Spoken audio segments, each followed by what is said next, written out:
Good morning, children. Now I am going to explain the second lesson, Michelangelo, written by Sampuran Singh Kalla, and he was born in 1936.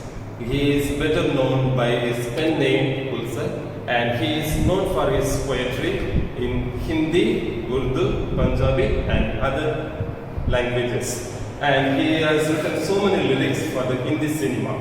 And he has taken a special place in Hindi cinema as well as in Indian literature. Before he became the writer, he was working as a car mechanic. Okay, now we shall move to the summary of the lesson Michelangelo.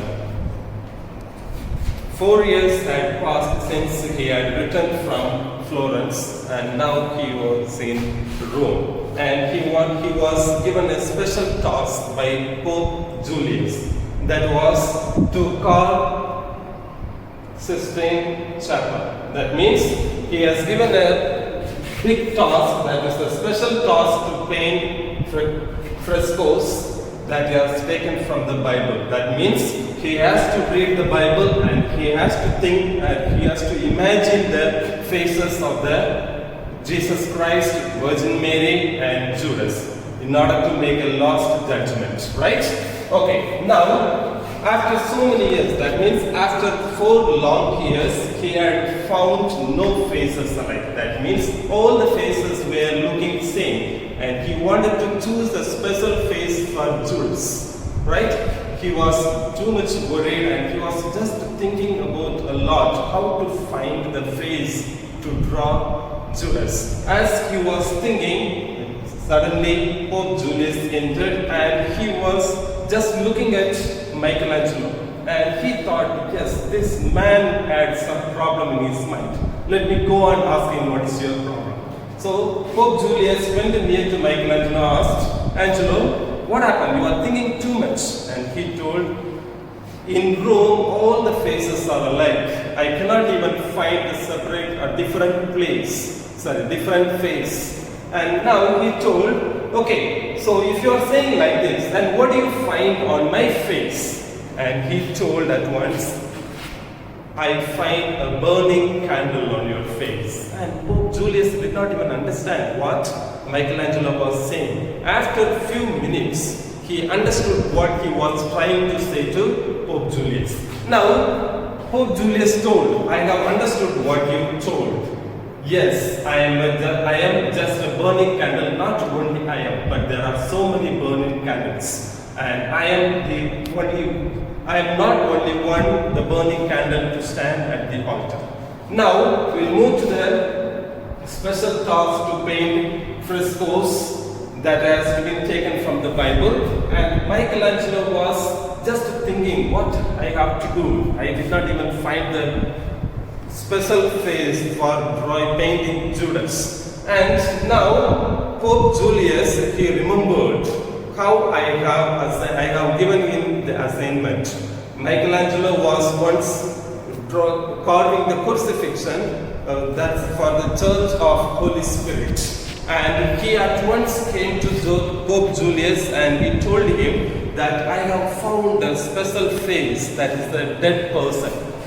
That's dead person for whom? That's for Jesus Christ. And Pope Julius thought, why this man is asking for the dead body to wait for 14 or 15 hours? And he thought, yes, exactly he might have chosen this face exactly fixed for this Jesus Christ to carve on the crucifixion.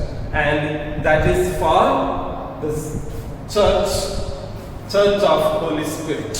Now, he once again remembered, before he had chosen Michelangelo for this special task, there was another man, Godwin, and he was also a painter, and he was always saying that I created the faces from my imagination. And he had created so many faces. And later on, the Medici, these people, they came and complained Pope Julius, saying that this man, Brahmin, he had not drawn by his imagination.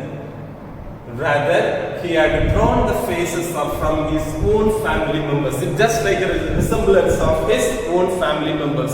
So on hearing that Pope Julius, he was just angry and he did not even say anything to Brement.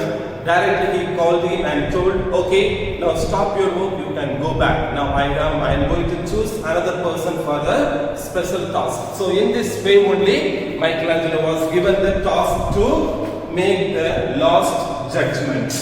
Right?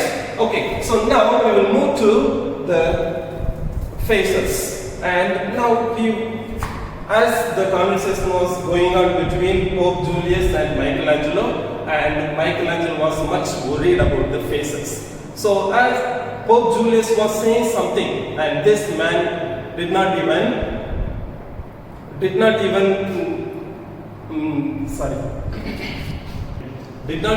concentrate what Pope Julius was saying. So on looking at his face, Pope Julius understood that this man is much worried about something. So he left him at once and went back to his place. So now Michelangelo, he lay on the floor and just he was looking at the ceiling and he was thinking how to draw the faces of Virgin Mary, Jesus Christ and Judas. And just he was thinking about his mother. Suddenly his mother's face appeared in front of him and she was struggling a lot and she was bringing the water on her shoulders, 2 baskets of water on her shoulders to warm for her husband. So he remembered that incident, and once she was sitting near to the fire, that fire flame fell on her face and her face became just like burning. Okay, so he remembered that face and now he started to draw the face. That face exactly fit for Virgin Mary. And now he was thinking about Jesus Christ. Okay, when the baby Jesus was there and he wanted to give the image for baby Jesus. So he remembered an incident that was taken place in the Bologna, right? So once he was there, he and his father, they were going for the eater shop, and his father was sitting inside the eater shop and this man Michelangelo was sitting outside on the bench. And he noticed a peanut seller.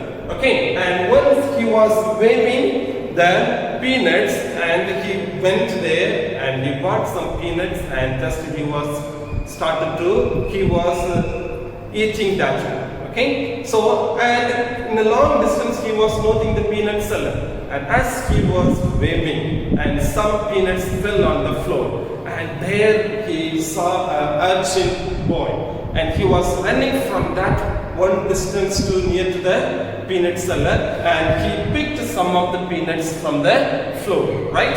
And as he was giving back to the peanuts to the seller, and at once he took one peanut and put in his mouth for it. So this was happening for so many times. So he remembered that face and he wanted to draw the same face for baby Jesus, and that exactly came. And he was very happy with that image. Now we will move to the image of Judas, right? And he was worried so much and he did not even find the face for Judas, and he was thinking here and there, he was thinking, right? And just he was, as I told you, he was lying on the floor and looking at the ceiling and he was reading the Bible again and again, right? And he was just looking at the ceiling and he saw the body and the blood of Virgin Mary, Jesus and all the bodies, right? And but the faces he did not even find.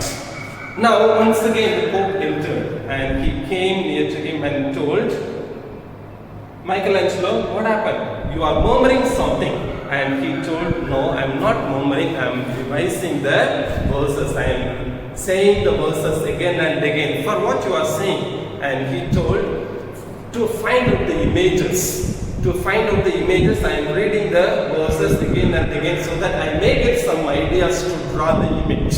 And he remembered, Pope Julius remembered an incident, and he went, once again he asked Michelangelo, Angelo, how did you draw the image of Angel Gabriel. And he told, I heard the sound of Angel Gabriel in the Old Testament. I saw his face in the Old Testament. So I drew his image that exactly came out. Right? Okay. Now, I told you Pope Julius only chose Michelangelo for the special task, and before he was a sculptor, not a painter. And he came near to him and that incident, right? Before he was chosen for the special task, Pope Julius went to Michelangelo and asked him, why don't you give interest in painting? And he told, no, I don't have any interest at all, because the colors merge. That means once we make the colors and it may mingle with other images and it may lose their identity. So that's why I always choose for marbles to draw. And he wanted to buy marbles for drawing the Last Judgment. And he did not even have money for buying that. And he went and asked Pope Julius, and Pope Julius was ready to provide money for him to buy the marbles to draw, right? So now as it was going on, and it was just thinking about the image of Judas, and he did not even know what to do, how to draw, because all the faces were looking alike. And he saw a man was approaching him. Michelangelo saw a man was approaching him. He was just like a long beard. He was having a long beard and he was wearing a dirty cloth. Not just like a normal person, right? He came near to him and he was asking some money from Michelangelo, and Michelangelo told, okay, I will give you some money for you. And once again the man asked Michelangelo, can you provide me some food to eat?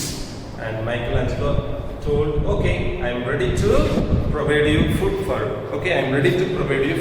And both of them sat in a eating shop and they were having something, and he gave some money to that man. And he left the place. And after a few days, he saw the same person. He was going to another person and doing the same thing. That means he asked for some money and again he asked for some food to eat. And this man, Michelangelo thought, this man is doing this one regularly. Let me call him and ask. And as soon as he called him, he came to Michelangelo and told that man, okay, I am going to appoint you for a special task.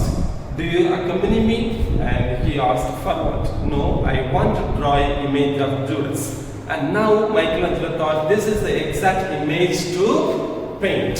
And now the man was ready to accept, and he told, provided, what would you give me? And Michelangelo told, I am ready to give you some money. And the man was very happy and he agreed. And now after that he was regularly coming to the chapel to help Michelangelo to draw the image of Judas. Right? So as he was sitting in front of Michelangelo to help, and in the meantime he used to see the other images which was drawn by Michelangelo. And as he was seeing the images, and then he stopped a minute because he saw a baby Jesus on a paper, right? Okay, so he had seen a baby Jesus there, and he thought, this image I had seen somewhere else. And he came near to Michelangelo and told, who is this man? Who is this boy? And he told, yes, I know him well. He was from Bologna. And do you know his name? Yes, definitely I know his name. What happened? Please tell me, what is his name? And he told, his name is Marsolini. Right? And after that he smiled. And he was wearing a sleeve shirt, and at once he folded his sleeves and he showed something on his hand. It was tattooed Marsolini. Right? And now Michelangelo did not understand why this man was showing this. And he told, I was the boy. When I was very small, you made my image for baby Jesus. When I was grown big, now I am grown big and you are making the image of Judas. Right? Okay, so this is the story about Michelangelo. Children, I hope you have understood the story, and here and there I may missed something. Okay, I might have missed something. Just you go through the lesson and read, you may understand the rest of the things. Thank you, children.